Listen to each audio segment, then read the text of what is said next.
तुम्हारा कभी ना कभी एक ऐसे व्यक्ति से जरूर सामना हुआ होगा जिसको ज्ञान रत्ती भर का नहीं है, पर उनके मुंह से निकलेगा कि किसी से डिबेट करा लेना, कोई सामने टिक नहीं पाएगा। द ताज स्टोरी ऐसे ही लोगों के लिए एक फैंटेसी मूवी है जो ये परफेक्टली दिखाती है कि ऐसे लोगों के दिमाग में क्या चलता होगा जब वो ऐसी बातें कहते हैं। डिबेट चल रही होगी, मैं अपना पॉइंट रखूंगा और सामने वाला कुछ बोल नहीं पाएगा। और इस मूवी का पूरा प्लॉट भी यही है। कहानी बहुत सिंपल सी है। परेश रावल का कैरेक्टर ताजमहल का एक गाइड होता है जिसकी सीक्रेटली एक सोच होती है कि ताजमहल ना होके पहले या तो एक हिंदू महल था या मंदिर था। गलती से वो नशे में ये बातें बोल देता है जो रिकॉर्ड हो जाती है और इंटरनेट पे वायरल, जिसकी वजह से उसकी नौकरी चली जाती है, उसके बेटे को भी काम से निकाल दिया जाता है। तो अब सोचता है इतनी प्रॉब्लम हो ही गई है तो ये सच लोगों के सामने भी रख देते हैं। तो इसके लिए वो कोर्ट में PIL फाइल कर देते हैं। इसके बाद पूरी मूवी में कोर्ट केस चलता है जहाँ पे परेश रावल का कैरेक्टर कुछ सबूत दिखाता है जिसके कारण वो ये सोचता है कि ये एक हिंदू मंदिर या महल है। ये कॉन्सेप्ट सुन के थोड़ा इंट्रीगिंग इंटरेस्टिंग लग सकता है, पर जब तुम मूवी के अंदर के एक्चुअल आर्गुमेंट सुनोगे तुम्हारे मन में पहला थॉट आएगा कि अगर मेरा दिमाग घुटनों में होता और तब मैं कोई कहानी लिखता वो कुछ ऐसी ही साउंड करती।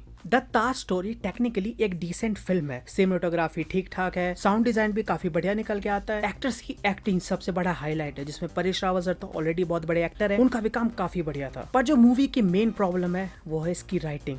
इसकी राइटिंग बड़े जहाज में उस छेद के इक्विवेलेंट है जिसका तुम कुछ कर नहीं सकते और वो पूरे जहाज को डुबा देगी। इस मूवी का जो मेन कॉन्सेप्ट है वो ये है कि ताजमहल बहुत पहले से एग्जिस्ट कर रहा था, शाहजहां ने बस उसे रेनोवेट कराया है। इस चीज को प्रूव करने के लिए हमारे मेन कैरेक्टर जज के सामने जितने भी चीजें रखते हैं उनके पीछे का लॉजिक इतना कमाल है कि तुम्हारा सर फट जाएगा। ध्यान से सुनना। पहला है कि जैसे दिख रहे थे, ताजमहल के अंदर कुछ ऐसे सिंबल्स मिले हैं जो हमारे सिंबल जैसे लग रहे थे, समझ रहे हो। दूसरा तुम्हें सुनने को मिलेगा कि किसी ने लिख दिया। दुनिया में बहुत सारी किताबें ताजमहल की कॉन्स्पिरेसी थ्योरी के ऊपर लिखी होंगी, उनमें से कोई एक किताब ले आते हैं और कह देते हैं देखो यहाँ लिखा हुआ है, तो ऐसा मानना चाहिए। तीसरा तुम्हें दिख जाएगा ट्रस्ट मी ब्रो। पूरी मूवी में इनको आर्कियोलॉजी डिपार्टमेंट से कुछ लेना देना नहीं है, हिस्टोरियन से कुछ लेना देना नहीं है, जो एजुकेटर्स है उनसे कुछ लेना देना नहीं है। इनको भरोसा है सिर्फ अपने एक्सपीरियंस पे या रूमर्स पे जो गाइड्स के बीच में चल रही है। मूवी के अंदर एक सीन है जहाँ पे एक डॉक्यूमेंट्री की डायरेक्टर दो गाइड से पूछ रही होती है कि क्या काला ताजमहल यहीं कहीं बना था, तो गाइड्स कहता है कि हाँ यहीं बनने वाला था। उसी पर डायरेक्टर का आर्ग्यूमेंट आता है कि यार आर्कियोलॉजिकल डिपार्टमेंट तो इसको डिनाई कर रहे हैं। तो गाइड्स बोलते हैं आर्कियोलॉजी वालों को कुछ नहीं पता, हम यहाँ 25 साल से काम कर रहे हैं, हम पे भरोसा करो। मूवी के अंदर ताजमहल पे केस करने का जो पहला आइडिया है वो आता ही इसलिए है क्योंकि गाइड एसोसिएशन में एक रूमर फैल जाती है कि ताजमहल के नीचे जो 22 कमरे हैं उसमें जरूर कुछ ना कुछ है। इतने सारे स्ट्रॉन्ग एविडेंस के साथ तुम्हें इस फिल्म में भटकाने वाले भाषण भी बहुत ज्यादा दिखेंगे, जहाँ पे आर्गुमेंट्स क्या दिया जा रहा है, एविडेंस क्या है, डिबेट किस पे चल रही है, इससे कोई मतलब नहीं। भाषण देने लगेंगे देश की संस्कृति के ऊपर, हिंदू राजाओं पर, मतलब ऐसे टॉपिक्स पे जिसको सुन के जो आम पब्लिक है वो हल्ला करने लगे, जिसको फैक्ट से मतलब है ही नहीं, इमोशन दमदार होना चाहिए। तो दमदार भाषण हो गए, स्ट्रॉन्ग लॉजिकल पॉइंट्स हो गए, पर सिर्फ इन चीजों को दिखा देने से काम नहीं चलेगा, इम्पैक्ट पड़ना चाहिए। और इसी को क्रिएट करने के लिए इन्होंने एक्सपर्ट्स को बुलाया है, क्योंकि अगर तुमने आर्गुमेंट से एक्सपर्ट को ही चुप करा दिया तो तुम तो सबसे महान। और ये लोग ऐसे एक्सपर्ट्स को बुलाते हैं बहुत ही सोच समझ के, जिनको अपने ही फील्ड का नॉलेज नहीं है। एक आर्किटेक्ट को बुलाया था ताजमहल के स्ट्रक्चर को डिस्कस करने के लिए, उसको सिवाय ताजमहल के इंडिया के किसी भी स्ट्रक्चर का कोई नॉलेज नहीं है। मंदिर कैसे बनाए जाते हैं उसको ठीक से नहीं पता, राजपूत मंदिर कैसे होते हैं, राजस्थान में कैसे है, साउथ में कैसे है,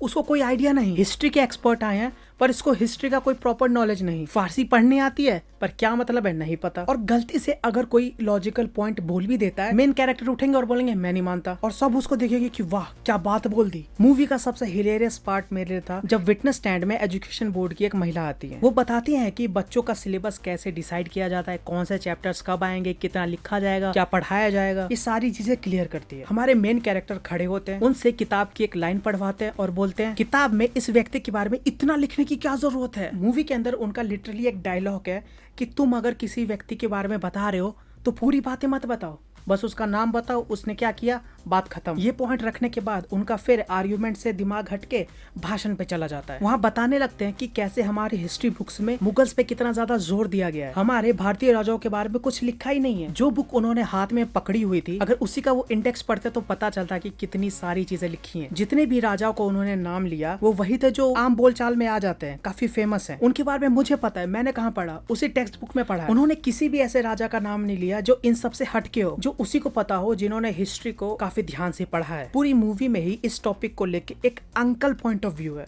अब ये अंकल पॉइंट ऑफ व्यू क्या है? एक ऐसे अंकल जिन्होंने अपनी डिग्री व्हाट्सएप यूनिवर्सिटी से ली है। उनको फैक्ट से कोई मतलब नहीं, इमोशन ज्यादा मैटर करता है। पूरी दुनिया में सिर्फ एक ही चीज महान है, किसी और ने कुछ किया ही नहीं। अब यहाँ पे मैं क्या कह रहा हूँ समझ जाओ। हम सब खतरे में है, हमारी सभ्यता खतरे में है। ये उनकी सबसे बड़ी सोच है। सारी कॉन्स्पिरेसी थ्योरी उनके लिए सही है और वो अपने अलावा किसी और पे भरोसा नहीं करते। और हाँ, व्हाट्सएप उनका मेन सोर्स है। तो इस फिल्म के अंदर तुम्हें वही पॉइंट सुनने को मिलेंगे, वही आर्गुमेंट्स दिखेंगे जो रील्स पे या व्हाट्सएप पे वायरल होते रहते हैं, जिनका फैक्ट से कोई लेना देना नहीं है, जिनको ऑलरेडी 50 बार डिबंक करा जा चुका है। अगर तुम्हें फिर भी समझना है कि मैं किस बारे में बात कर रहा हूँ, ध्रुव राठी की ताजमहल पे एक वीडियो जाके देख लेना। मैंने सोचा नहीं था कि मैं इस वीडियो में ये कहूंगा, लेकिन पूरी मूवी इलॉजिकल नहीं है। इसमें 2-3 कैरेक्टर्स हैं जो लॉजिकल बातें करते हैं, जो सवाल उठाए जा रहे हैं ताजमहल को लेके उसके लॉजिकल आंसर्स देते हैं। पर ये मूवी क्या करती है, जो कोई भी लॉजिकल बातें करेगा उसको एज अ विलन ट्रीट करेंगे। उसके पीछे ऐसा बैकग्राउंड म्यूजिक लगा देंगे, सुन के लगेगा कि यार ये विलन है। उसको डायलॉग्स ऐसे देंगे, उसके रिएक्शंस ऐसे निकलवाएंगे, वो बातें इस तरीके से करेगा कि तुम्हें लगेगा ये बंदा सही नहीं है। और सबसे फ्रस्ट्रेटिंग चीज बताओ इस फिल्म की क्या है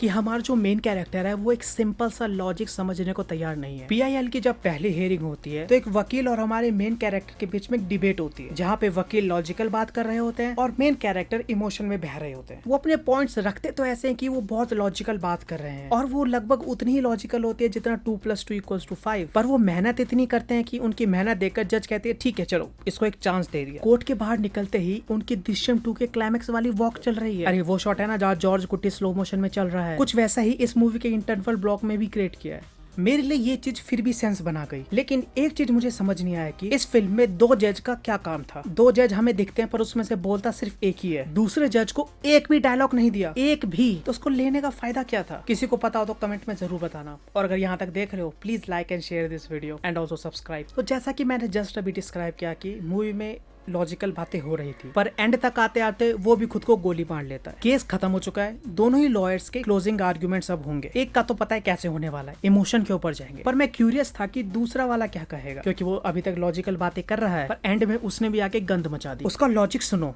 इतना बढ़िया लॉजिक है कि मेरा दिमाग पत्थर से टूट जाए। सुनो, वो कहता है कि अगर हमारे मेन कैरेक्टर की बात सच है, ताजमहल एक मंदिर निकला, फिर भी हमें इस बात को बाहर नहीं निकालना चाहिए। ये जो फाइंडिंग्स है ये नहीं करनी चाहिए, क्योंकि इससे दंगे हो सकते हैं, वायलेंस बहुत ज्यादा फैल जाएगा। ताजमहल को देखने बहुत सारे टूरिस्ट इंडिया आते हैं, वो आना बंद कर देंगे। ये तो वही बात हो गई कि किसी क्रिमिनल को सजा मत दो क्योंकि उसकी फैन फॉलोइंग बहुत ज्यादा है। अब इतनी सारी चीजें देख के तुम्हें एक बात तो समझ में आ जाएगी कि इस फिल्म को सिर्फ एक ग्रुप को खुश करने के लिए बनाया गया है। मूवी का प्लॉट, कैरेक्टर की कहानी, इमोशन, हर चीज को ऐसे डिजाइन किया है कि सिर्फ एक ग्रुप को फायदा हो। वो ग्रुप कौन सा है, मूवी देखते समय दिमाग खुला रखना, समझ में आ जाएगा। तो आखिरी में मैं कहूंगा कि द ताज स्टोरी एक बेसिर पैर की फिल्म है जो टेक्निकली काफी डिसेंट है, पर उसकी कहानी ऐसे है कि तुम्हारा सर दर्द करा देगी। ऐसा मैं जनरली कहता नहीं हूँ, but you can skip this movie. But अगर तुम्हें कॉन्स्पिरेसी थ्योरी सुनना पसंद है, तुम्हें जानना है कि इलॉजिकल आर्गुमेंट्स कैसे क्रिएट किए जाते हैं, तो ये फिल्म तुम्हारे लिए गोल्ड माइन है। बाकी ये थे मेरे ओपिनियंस, तुम्हारे क्या थॉट्स हैं नीचे कमेंट्स में बताओ एंड सब्सक्राइब।